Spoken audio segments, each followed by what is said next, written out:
I mean, Moreeeee threw that flag about 30 yards. That was a nice throw by Moreeeee, but this ball was coming out before he hit the ground. This is a fumble. And Crumpler knows it.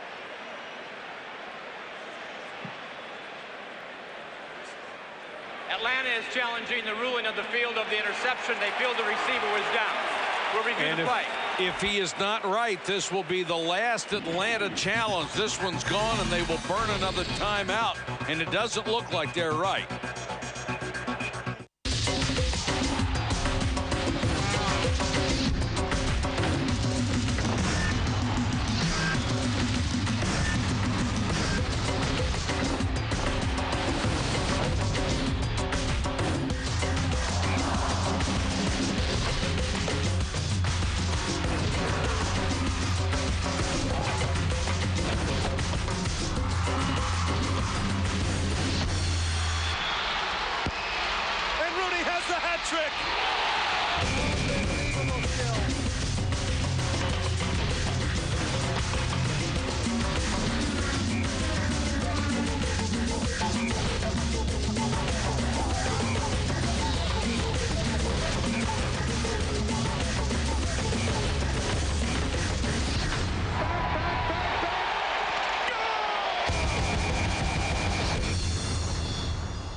Simply the finest football on the planet. ESPN continues full-day coverage of the UEFA Champions League all the way through the championship game in May. ESPN, the home of the UEFA Champions League. The NFL on ESPN. 2 games each and every week. These guys are tough. The NFL on ESPN. The beautiful game lives on ESPN with the Brazilian Championship. The decisive match of the season is here. Santos against Bosco. Be there to see it happen. Live Brazilian football, Sunday, only on ESPN. The frustration building on the Atlanta sideline in the face of Michael Vick. He completes this pass to Algie Crumpler, but Crumpler has the ball hit by Hawkins. Therefore, the ruling on the field stands. Carolina's ball, 1st and 10. Atlanta is charged with their second team timeout. The Falcons use their last challenge. They are charged with their second team timeout, and they lose the football. They hit the trifecta. That's their 4th takeaway this evening.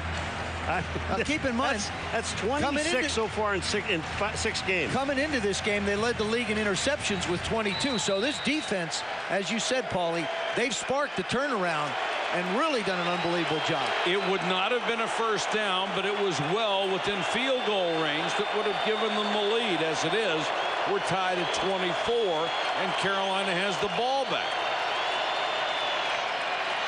Delhomme with the pocket collapsing around him, and Muhammad somehow held on. Are you kidding? Not only did he catch it, I mean, this guy is really whacked. Then he gets back up again. He's already down because of the contact. But watch his throw. This is absolutely incredible. Right down the middle of the field. I mean, he is covered, catches it, gets whacked. He is down. Now watch him get back up. And holds on to the football. What great anticipation by Jake Delhomme to throw it right around Keith Brookings. 10 catches, 135 yards for Muhammad, who's just having a brilliant year. Nick Goings to the 45. As well as they can run the ball, the clock becoming a factor. Here's why this is so big for Carolina. Right now, they are the #2 wild card team behind the Vikings. If they win, they would go to 7-7, and all these teams, even if they're 5-8, are still in it. They were 1-7, folks. Hey, 1-7, you're not even mathematically in it anymore. And they never quit. Delhomme over the middle. And that's the first catch for Kerry Colbert, the rookie out of USC. It's the first time they have even thrown to him this week. I cannot believe how often that Jake Delhomme has found the open man. He has thrown the ball to everybody. Paul, when you've got that much time to be able to set back and look at the time he has, look at the spacing. That's called a throwing lane. When your offensive line gives you clear vision down the field, you can find a lot of people. Now, Kerry Colbert is the one that had to fill in for Steve Smith, who was lost early in the year. Jake Delhomme now over 300 yards passing. Don't score too early. Nick Goings. You know, one of the things we didn't mention, Muhsin Muhammad is a free agent after this year. Well, we did, but we mentioned it a few hours ago, but I'm glad you brought it up. But you think about it now. He's a free agent, and he's smiling. Well, he's now up to 1,200 yards for the season. And having a chance to visit with him, he said that John Fox kept saying, we can get it done. There's no excuses. And you know what? He said, I started believing, Coach. Well, they all certainly believe it now. Delhomme dumps it for Hoover, and Brad Hoover inside the 5, driving to the 1. That's a first down. Now that's a first down, almost a touchdown. But you talk about leg drive, watch his feet, see this guy run. Hoover catches this ball. Look at the power that he shows. He covers up the ball. He's hit by 1, 2. There's the 3rd guy to hit him, 4th guy to hit him, and he's still on his feet. Here comes the 5th and whacks him in the head. He gets the first down. So it took 5 guys to put him on the ground. On that play, though, too, is Muhsin Muhammad came around. He was faking a reverse, and as he came around, he saw the corner coming on a blitz, slowed down just to try and get a piece of him so Jake Delhomme would have a chance to be able to get that throw off. I mean, Muhsin Muhammad has done it catching it and thinking. The plays we have seen just on this drive have really typified what the Carolina Panthers have been about this year. The effort, the never say die quality of this. I mean, it's hard to believe that this score is 24-24. Yes, it is. And that may change on this play. Delhomme fumbles. And is taken down at the 5. Matt Stewart makes the stop. So it was 1st and goal. Now it's 2nd and 5. See, as a quarterback, when you're in goal line and short yardage situations, you have to understand that the center has got to make some quick movements. On that play, Jake just wasn't ready. That ball went right through his hands. He was incredibly lucky that he got the good bounce and had the ball come back to him. Julius Peppers, number 90. You see him standing there in the huddle. All right, you got 2nd and goal. Julius Peppers is split out to the left. And who do you have out there again? Brian Scott, number 24. Goings. Peppers gave him a block. Touchdown.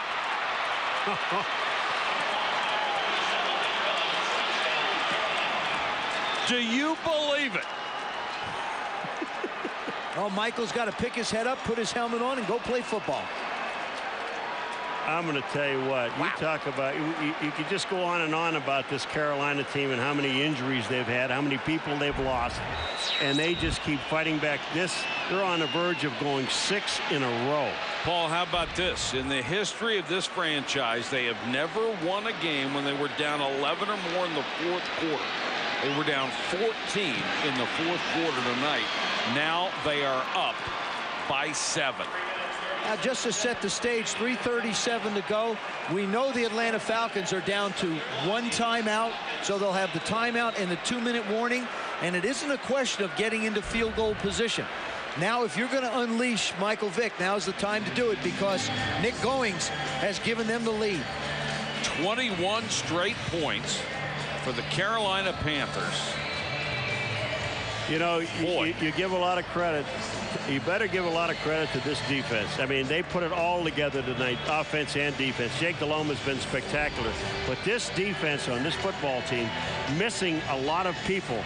I'll tell you what, they are outstanding. They're missing some people, but I want to tell you, having Dan Morgan and Mark Fields on the football field, it speaks volumes. Fields, we've seen him bring pressure and cover. We've seen Dan Morgan with his ability to play the middle, and then those big guys up front. And how about Chris Gamble, the rookie from Ohio State, their #1 pick, coming in and having to play? I don't know if on kicking this football that I wouldn't put this on the ground down the middle of the field, because Holland Rossum has just been tearing these guys up. He's the guy that's giving them field position. You know what happens? Well, Rossum has hurt you, and then they had the trick play with D'Angelo Hall the last time that hurt them. When kickers, when guys returning kicks don't field it cleanly, that's when the lanes get screwed up. Casey high and short. Rossum. No lane this time. Taken down at the 29 by Al Wallace. Now it's in Michael Vick's hands. We've seen Jake Delhomme have the opportunity to take his team down and put him ahead. He has had 5 game-winning drives in his career in the fourth quarter or overtime. 3 of them have come this year. The ball is in his court. Truly, it's in his court. And he is in the gun, where I think he should spend just a little bit more time. They show blitz and come with it. Good block by Dunn, and this ball just whistles off the fingertips of the intended receiver. How about Julius Peppers out there in coverage? He's unbelievable. And another Panther is hurt. That's Ricky Manning Jr. And he's the one that almost caught the ball. But I'll tell you what, if this thing would have hit him in the head, it would have knocked him out. This thing had to be coming 100 miles an hour. I mean, it looks like, you know, one of those Brett Favre throws that just snap fingers off when they get there. Well, here it comes. Take a look to the right of your screen. You're going to see this thing. There's no way Ricky Manning Jr. is going to catch it. There's no way. The last one he threw that we have up on pass was 97 miles an hour. I'll bet you that one was over 100. I mean, now 100 miles an hour with a, you know, I mean, it's relative to about 60 miles an hour throwing a football is relative to a baseball going about 100 miles an hour. I think he threw so hard it almost knocked his shoulder out. No, he came down wrong on his shoulder. Ricky Manning Jr. did. Do I have to say Jr., don't I? Sure you do. Yes. That's his whole name, Ricky Manning Jr. Look at this thing. Well, here's the way he comes down. He comes down on that shoulder. Well, he was snapped down by Peerless Price, who got the back of his jersey. Here's the thing, too. Are you in 4-down territory if you're the Atlanta Falcons? Well, you only have 1 timeout, but I don't think so. You can't let this team, not here, you can't let this team go up 10 on you. Here they come. Oh, boy. Here he goes. Vick with room to run. 35-40. Hit and gets out of bounds. See, that's the risk. That's the risk you take when you try and bring so much pressure on Michael Vick. Watch the pressure. Here it comes from the outside. He steps up. Boy, they do a nice job in the middle of the football field. Now, Mike Rucker is there. Now, keep in mind, Mike Rucker is there not necessarily to try and make a play on Mike Vick, but to direct him away from the middle of the football field where he can be most dangerous. Julius Peppers is not in the ball game. Peppers suffered a hand injury earlier. And this one just a little bit too high for Des White. Couldn't hold on. Tell you what, as much as he puts on the ball, you have to be a heck of a receiver if the thing isn't right in your chest. And he has to throw it low for you to have a chance. We saw Jake Delhomme throw the ball high to Moreeeee Muhammad. Jake throws it about relatively, let's say, 70, 75 miles an hour. Much easier ball to catch. You've got to get your body in front of Michael Vick's ball, or else it'll tear your hands off. And their leading receiver, Algie Crumpler, is on the bench. Blitz. They don't get there. White makes this catch. Stays inbound. Turns it up. 30. 20. 10 to the 5. Oh, Ricky Manning Jr., what a play. Again, this is what happens when you try to blitz Michael Vick, and that time he sat in the pocket and threw it. And that time you saw him take something off the ball. This is not a rocket ship. This is a little rainbow out to the side. Terrific job by Des. Look at the little hesitation. The big guy downfield, Dwayne Blake, giving him a little bit of interference, and then Ricky Manning Jr. laying out to stop him from getting in. 56 yards. His longest reception of the year. White, the free agent from the Chicago Bears. And the Panthers will use a timeout. This is just a great move by a veteran receiver. Well, I'll tell you, Ricky Manning Jr. gets bumped by his own man, Mike Minner, and still catches Des White. Boy, look at that. Just catches his left foot.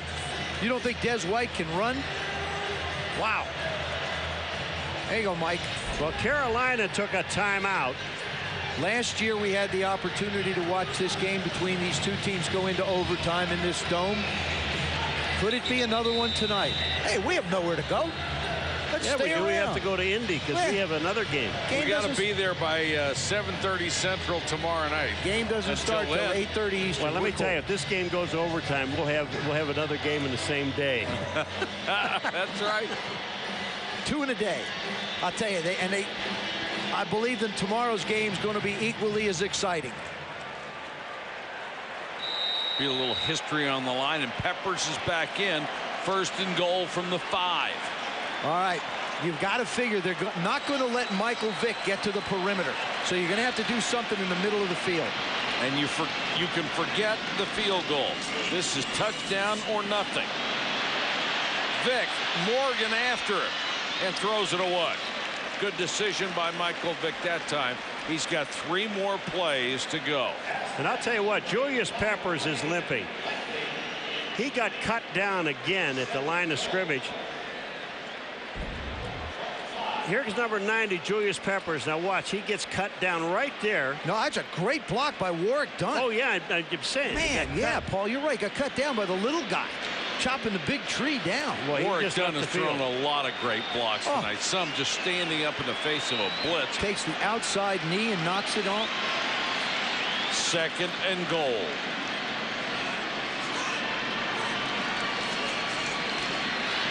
Vick. He is crushed from behind. The ball is loose.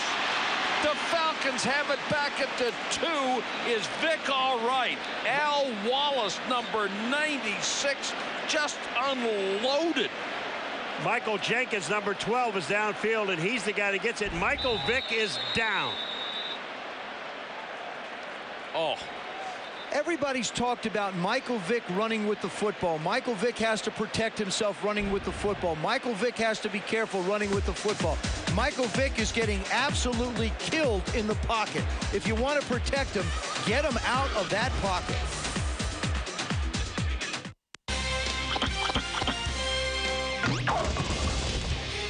Hello there. Because of a coin-throwing incident, Roma were forced by UEFA to play 2 Champions League games behind closed doors. I would urge UEFA to look for a different solution if this happens in the future. Playing in an empty stadium does nothing for anyone, least of all the game of football. In trying to get rid of one of the bad apples, Roma were forced to throw out the whole barrel, including the good ones. And this meant that loyal Roma fans had to pay the price. It was also a form of punishment to the Real Madrid players who had to play the most important game of their season under less than ideal conditions. Real Madrid fans also suffered, and I feel football in general lost out. Football is all about the fans and their passion for their team and the game. Without fans, it becomes a farce. UEFA have to have seen the effect on this game. Surely there must be a better way. What would you like to see done? Let me know. That's what's in the Onion Bag this week, and I'm Tommy Smith with a Y. 3 minutes of punishment, 10 rounds of action.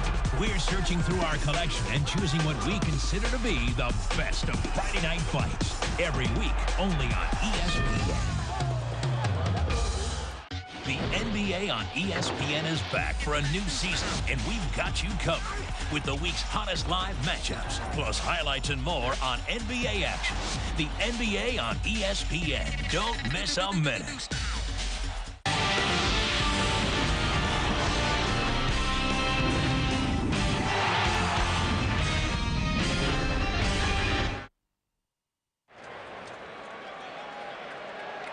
Christmas comes early for the Atlanta Falcons because Al Wallace just crushes Michael Vick. The ball comes loose. Michael Jenkins, Johnny on the spot to recover at the 2. The ball would have been back outside the 10, but because it was just outside of 2 minutes, you don't have to bring it back. Someone else can recover it. They get it at the 2, and Michael Vick is okay. Well, how lucky is that? Michael Rucker is the guy that knocked the ball for Carolina. He's the guy that knocked it forward. 3rd and goal. Warrick Dunn tries to go to the outside. Stopped just short, and there's a flag at the 5. And there's a holding penalty against the Atlanta Falcons. You know what? This could work out to the benefit of the Atlanta Falcons, because now I don't... Holding, offense, number 80. 10-yard penalty. Repeat, 3rd down. That's Eric Beverly, the tight end. Instead of 4th and inches, you will have 3rd and goal from the 12. I don't think they would be able to physically pound it in on 4th and inches. There's the hold inside. Warrick Dunn goes outside. Chris Gamble makes a great tackle on the corner. I think what you do now is you go 4 wides or spread the field out, put Michael Vick in the shotgun, let him scramble around, make a play, give the guy a chance to make a play. This is the way to do it. Spread it out. Got 3 wide receivers. It's 3rd and goal.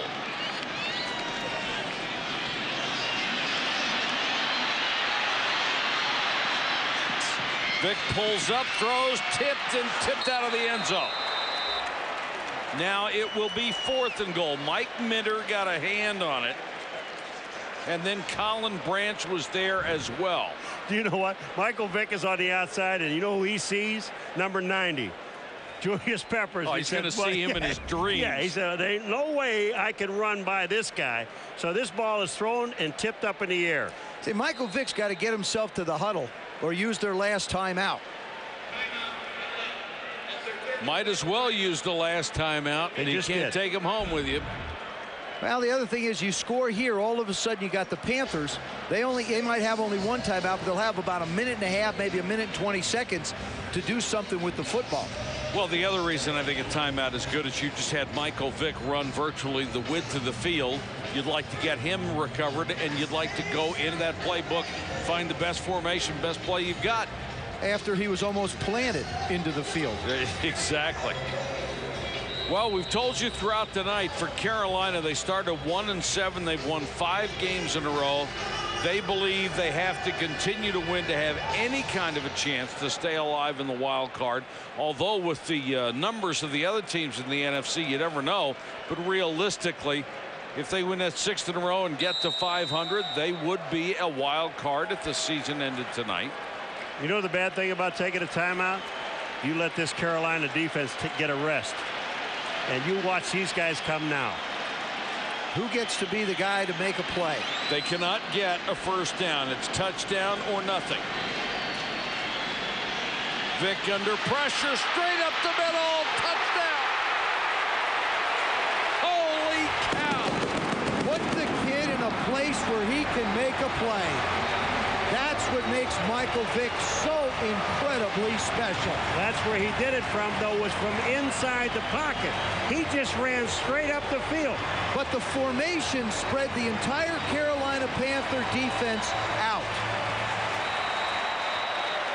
What a ball game. Unbelievable. And now this may be reviewed upstairs.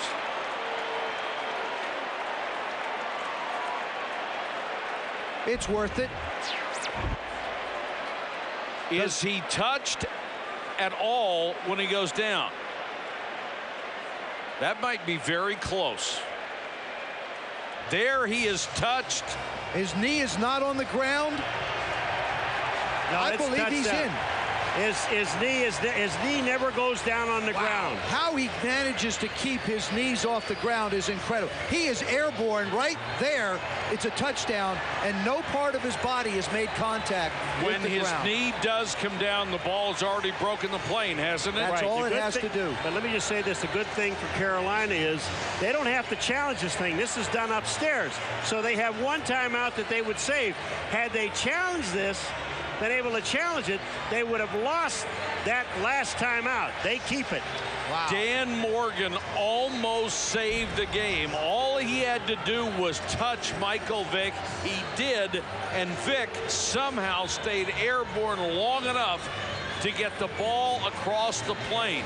Keep in mind, the ball has to break just the front of the goal line, and it's a touchdown. And you see Dan Morgan, I think he just barely gets his heel. He did. Now, Dan Morgan, in year one, broke a leg. Last year, he had a hernia problem. This year, he's had concussions, missed 6 games. But his presence back on that field makes a world of difference to this Carolina defense. I'll tell you, it's amazing how Michael Vick kept his knees off the ground long enough to get the ball in the end zone.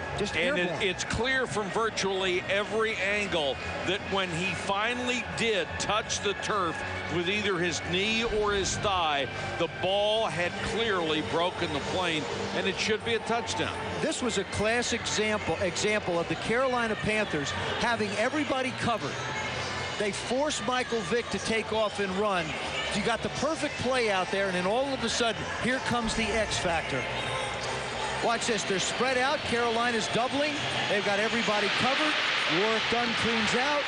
Dan Morgan can't quite get to him, nor can Mike Minter. And this is why people will argue that Michael Vick should be the quarterback of this team. What he has done earlier with some rather poor passing numbers are why people will argue he should play another position. It's never going to end, I don't think. No, it isn't until he goes 25 for 25 throwing a ball in a ball game for 700 yards. Now, that'll take care of it. I will say this. I'm not sure whether a West Coast style of offense suits Michael Vick. I know that's where Greg Knapp, the offensive coordinator's history is from, but I think that Greg is in a process of finding out what he can do with his quarterback. The effectiveness of him from the shotgun. We saw it on this particular play. Spread the field a little bit more. Let him use his athletic ability. I know this is an important call, but it is taking an inordinate amount of time. It is After or it reviewing isn't. play, the ruling on the field stands is a touchdown.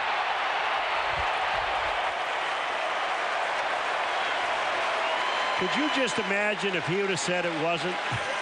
Oh, glad we're up here if that had happened. Because there's nobody left this building. They went 71 yards in 8 plays in 2 minutes. But if you call now, there's more. We have 1:37 to go. Carolina still has 1 timeout left. And they have to make the point after. And do. We are tied at 31. Plenty of time, 1:37. This is what coaches do. They give you 1:30 seconds.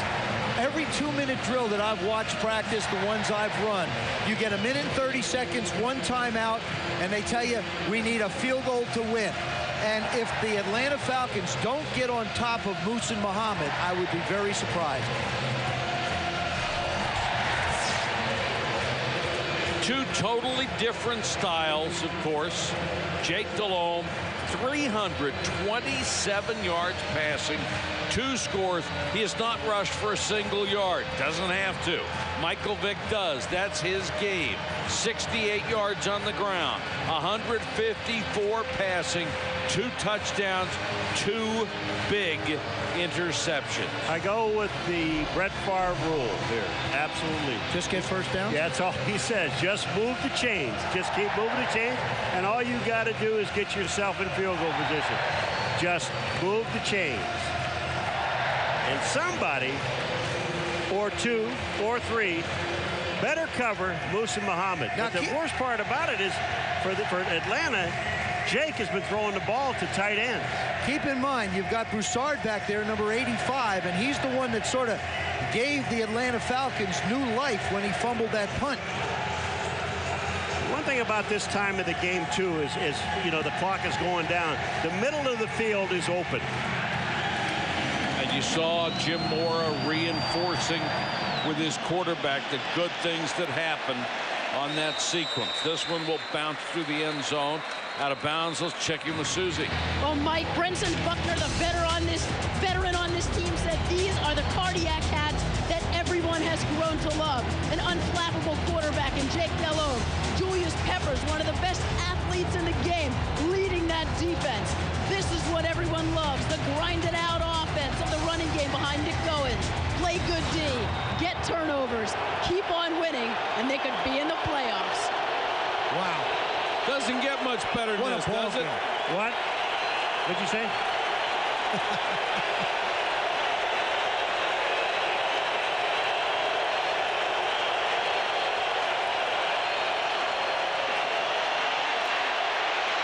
Delhomme with time to the sideline, and Kroll gets out of bounds. What a job of knowing where everybody is. Jake Delhomme wanted to go down the middle of the football field. Again, that offensive line does a terrific job of keeping the Falcons' defensive line off. And look what Ricky Prohl did. He needed 10, he got 12. I mean, these are smart players. Ricky Prohl has been doing it for a long, long time. He will get open. He'll get open more than most guys, and he'll catch it if he can touch it.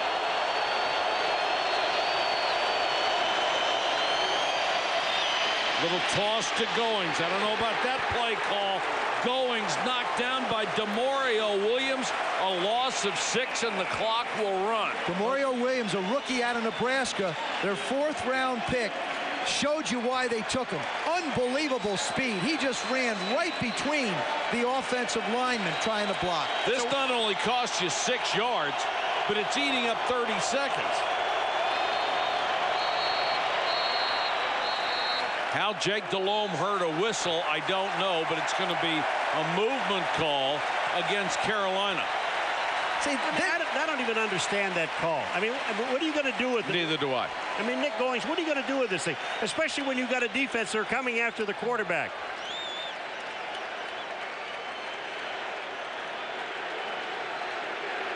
False start on the offense, number 69. Please put 101 on the game clock. Put 101 on the game clock. Jordan Gross, the left tackle, called for the motion.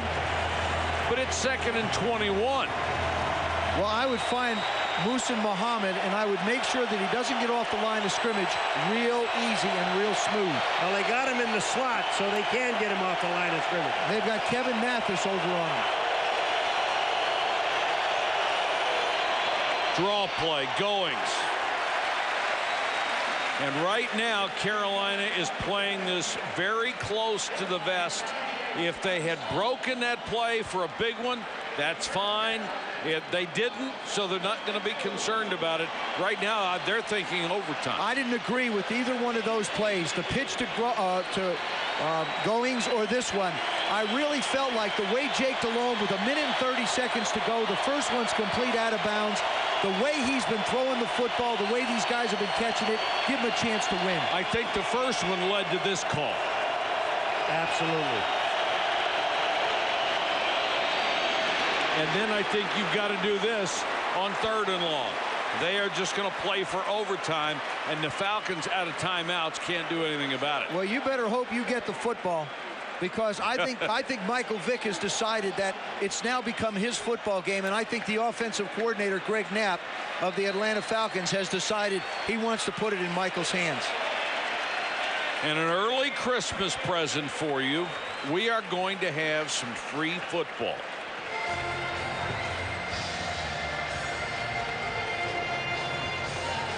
Wow.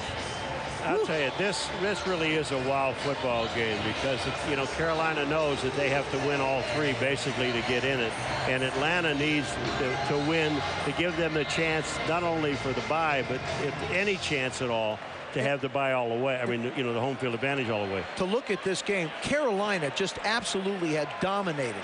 They have absolutely dominated the second half. Here's Larry Nemers with the overtime procedure. Overtime in the National Football League, first team to score wins. All rules and timing of the fourth quarter apply. All replays will be handled by the booth in the press box. Each team gets 2 timeouts. Carolina will call the toss, tails, and heads. Heads is called. It's heads. Carolina won the toss. They will receive. Which goal are you going to defend? We'll come back to Atlanta for overtime. Panthers and the Falcons.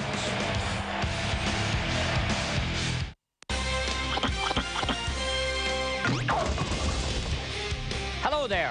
Because of a coin throwing incident, Roma were forced by UEFA to play 2 Champions League games behind closed doors. I would urge UEFA to look for a different solution if this happens in the future.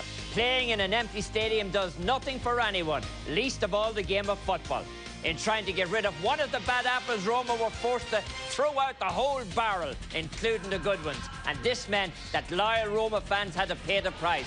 It was also a form of punishment to the Real Madrid players, who had to play the most important game of their season under less than ideal conditions. Real Madrid fans also suffered, and I feel football in general lost out. Football is all about the fans and their passion for their team and the game. Without fans, it becomes a farce. UEFA have to have seen the effect on this game. Surely there must be a better way. What would you like to see done? Let me know. That's what's in the Onion Bag this week, and I'm Tommy Smith with a Y. It's the home stretch for the regular season for the NFL on ESPN as the teams vie for a spot in the playoffs. Peyton Manning goes for the NFL record for touchdown passes when he leads the Colts into action against one of the fiercest defenses in the NFL, the Baltimore Ravens. Ravens, Colts, live tonight. Then the world champion New England Patriots try to improve to 13-1 when they take on their division rival Miami Dolphins. Ravens, Colts, live tonight.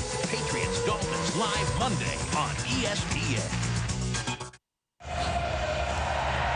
Set to go to overtime. Panthers and the Falcons, 31-31. It's after midnight in the East. So later tonight, we will do the second game of our doubleheader. We'll be in Indianapolis. We've never done 2 games in one day before. Get ready for this. Oh, mama. What a game here in the Georgia Dome. And will the Carolina Panthers come out and do what they did the entire second half, throw the football around and get themselves in position for a chance to win it without ever letting the Falcons have an opportunity to make a run at it? I agree with you totally. Don't even think about letting Michael Vick on that field. Well, their strength has been coming from behind. You can't come from behind in overtime. First team to score wins it. How about Jake in 2 years, 10 comebacks? Last year, unreal. Last year, 4 wins. Every overtime game. Starting with the first game that he got into, and that was what started their run and his ascension to the starting quarterback spot. Broussard from the 2. Hesitated, didn't get back to the 20. They'll start from there. Tomorrow night, or later tonight, if you will, NFL continues at 8:30 Eastern. Peyton Manning goes after Dan Marino's single-season record of 48 touchdown passes in a single year. He'll have to try to do it against that brilliant Baltimore Raven defense led by Ray Lewis and Ed Reed. Our coverage starts with NFL Primetime at 7:30 Eastern. And Peyton Manning only had 29 touchdown passes last year. Only. Jake Delhomme's looking for just one more tonight. Draw play Goings. Trying to get outside. And hit at the line of scrimmage as that defense swarms. Patrick Kearney was not about to let him get outside.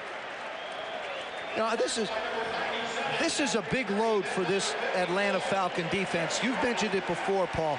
They're not a big bunch of guys. So you keep pounding on them. You keep pounding on them. They're going to get tired. They're running on adrenaline right now. I mean, everybody in this place is running on adrenaline. Paul, you. I'm walking on adrenaline.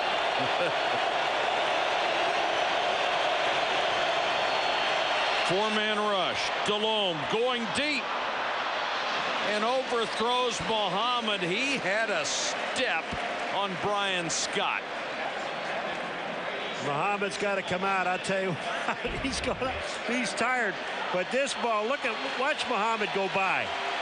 I mean, this ball, if it's even close, they're already in field goal range. I loved the play. I didn't like the first play, but I liked the second one. Brian Scott just got trapped in his back pedal way too long.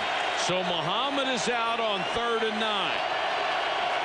Who do you look for? The veteran Prohl? Absolutely. You go to the rookie Colbert? Where is Ricky Prohl? There you get one of those tight ends.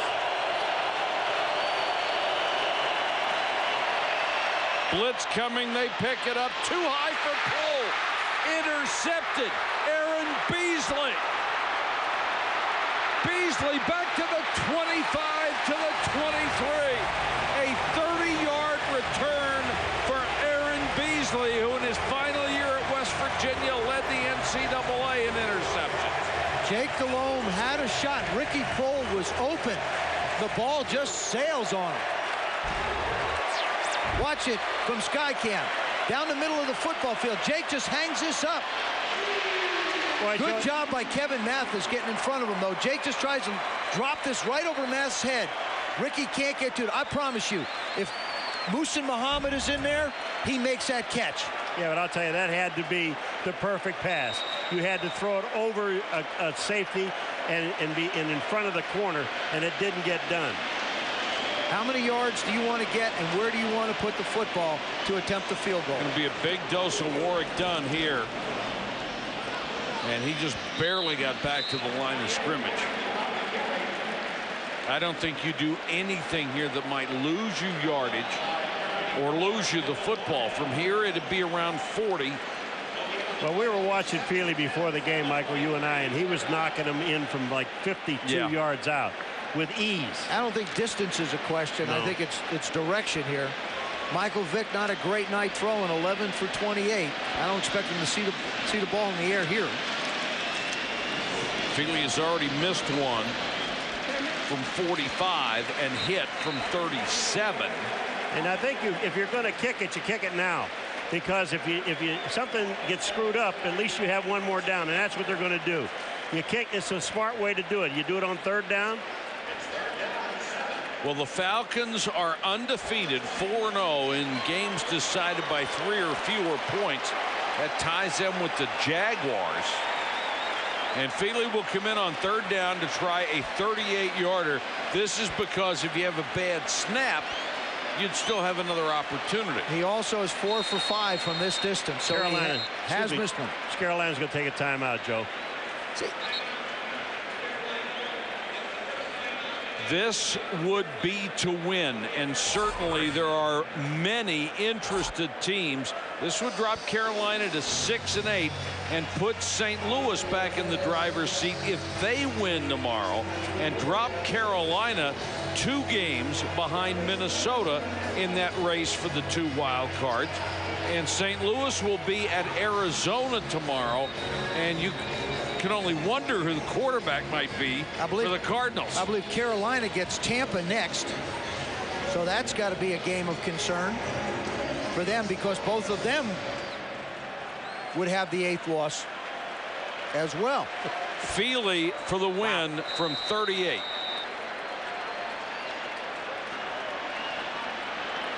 This would make the Falcons 11-3. Got it.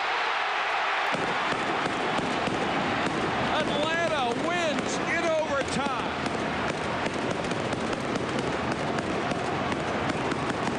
And the rookie head coach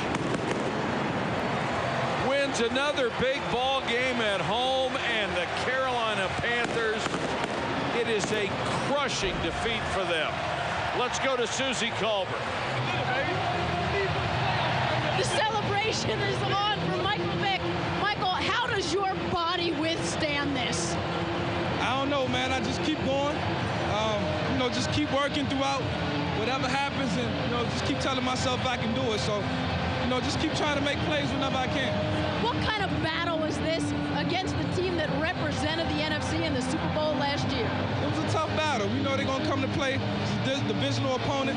So we just got to come to play, make sure, you know, we prepare and prepare for any look that they give us and make sure we come to play. Congratulations. Thank you, Our final score, 34-31, Atlanta over Carolina in overtime. Stay tuned for SportsCenter. For Joe Theismann, Paul McGuire, Susie Culver, and our entire ESPN crew, the best in the business. This is Mike Patrick saying goodnight from the Georgia Dome in Atlanta. We'll see you later today from Indianapolis.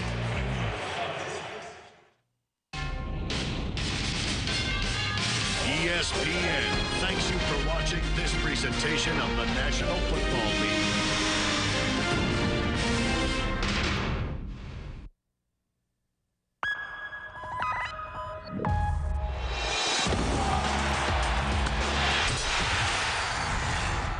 In this season of giving, football fans were treated to a Saturday special of gridiron action. From the Giants and Steelers madness in the Meadowlands to slick Michael Vick running wild to a Division III college championship. We'll let the pigskin party begin on SportsCenter right now.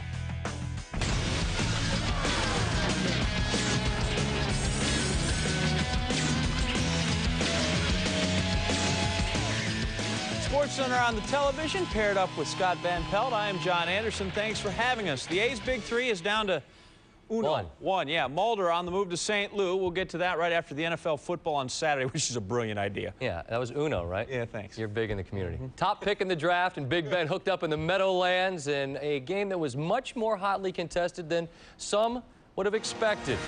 There's old Eli. Of course, he was number 1. Ben Roethlisberger, the man from the MAC, number 11 overall. Willie Ponder on the opening kickoff will do something that the Giants have not done since 1966 in the regular season, and that's take it all the way. Troy Polamalu, who plays like his hair's on fire, which is saying something because he's got that lovely Hawaiian silky. But that's a touchdown. Polamalu couldn't get him at 7-0 G-Men. Eli fired up because he didn't get crushed by the Steelers, though he would play very well in this game. Steelers ball, Roethlisberger to Antoine Randall L., who had a monster game later in the drive. You'll remember that he played a little quarterback whilst at Indiana, and we go a little tricky number to Veron Hayes, 10-yard touchdown. We're going to have to look at it one more time. It's your top play nominee. Randall L. just quickly flipped, what do you call it, the magic bean? Yeah. That's your thing, and it's a touchdown. Well done. But Eli doing well. Shockey rapidly becoming a target he goes to frequently, and it's 14-7 G-Men. Steelers ball. It's 14-10 Roethlisberger to Antoine Randall L. He was just terrorizing the Giants secondary all day long. 5 grabs, $149. He's wide open. He's happy the Steelers are ahead. Later in the second, Jerome Bettis goes over 10,000 yards as a Steeler. He's 5th place all-time on the NFL's rushing list. This guy may be a little underappreciated, one of the true greats that there's ever been. They had a field goal. It's 2014. Now it's 23-17. Manning, the key here, he had protection all day. Didn't get sacked all day. Goes up top. Well done. David Tyree, huge play. Now he moved down to the goal line. Marcellus Rivers, where you at? Right here. To the paint, and the Giants are on top. Now they're behind in the 4th quarter. They've matriculated the ball down to the goal line, and Tiki takes it in. Giants go for 2, don't get it. It's a 4-point game. Now it's Ben Roethlisberger's turn. Back and forth we go. These guys looking like anything but rookies. Pittsburgh had 469 yards of total offense. They didn't punt at all, and there's that man again, Antoine Randall L. making such a great adjustment on the underthrow. And now it's the bus again, just pounding it into the end zone. The Steelers back on top, 33-30. Yeah, Antoine, you earned the right to talk a little bit. Can Eli answer? It's 3rd and 2. And Manning didn't make a bunch of mistakes, but here, maybe a bit greedy. Well, his receiver goes down. Willie Williams gets the pick. But was it interference? Well, you're never going to get the flag when the feet get tangled up. He and Amani Toomer get tangled. They go down. And the Steelers